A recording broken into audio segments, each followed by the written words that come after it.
What's going on, everyone? Welcome back to Upside Bets and DFS. I am Reoz, back here with another video. Back here on Prize Picks for the final two games of the wild card weekend. Really can't wait to break down these two games. Finally get to break down the Buffalo Bills against the Pittsburgh Steelers. And then also in the late game, we have the Philadelphia Eagles taking on the Tampa Bay Buccaneers. If you are a new user, use promo code UPSTATE. It's going to match you dollar for dollar all the way up to $100.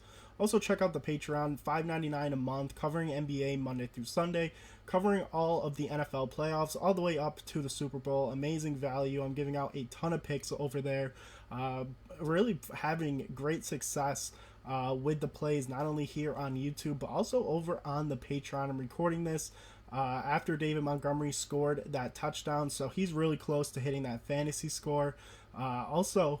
Just need Cooper Kupp to score a touchdown and Montgomery to do a little bit more for us to go 4-0 on the weekend over here on YouTube. So I can't wait to break down this slate. I have probably one of my favorite plays, and I'll start it off here with James Cook in the rushing yards.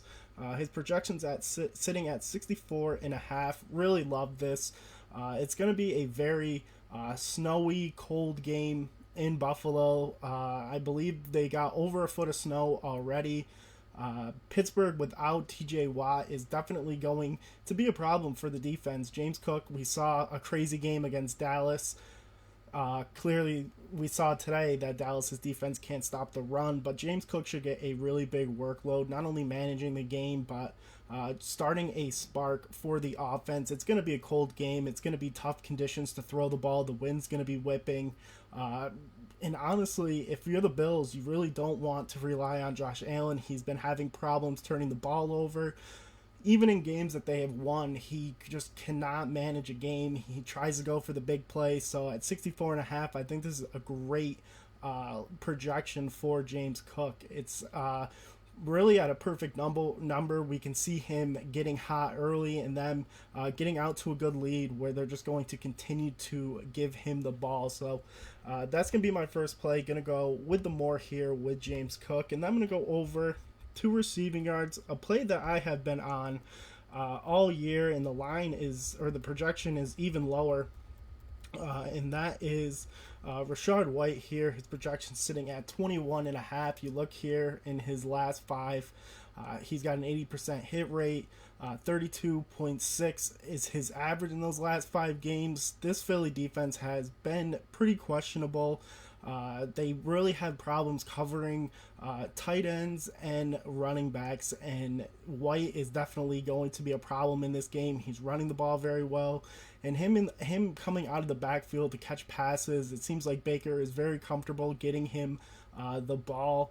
I haven't really looked at any of his alternate lines, any of his demon line, but that could definitely be in play. If it's under 50, this is a game where they probably should be trailing and they're going to be throwing the ball a lot. So it's going to have a ton of opportunities for White to catch a lot of dump passes. The one thing that the Eagles do is get a lot of pressure on the quarterback. So Baker Mayfield is going to be in a lot of trouble, and he's going to have to look to dump it down to Rachaad White. So at a really low projection at 21.5, I really like the more here. And these are my 2 plays. Cook more his rushing yards and White more his receiving yards. And we will be back for Tuesday NBA. Peace.